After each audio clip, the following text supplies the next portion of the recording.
ఈరోజు వాక్యము ఆదికాండము 39వ అధ్యాయం 13 నుండి 18 వచనాలు.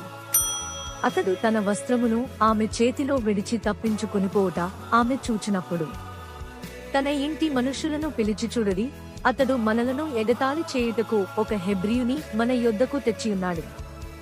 నాతో శయనింపవలెనని వీడు నా యొద్దకు రాగా నేను పెద్ద కేక వేసితిని.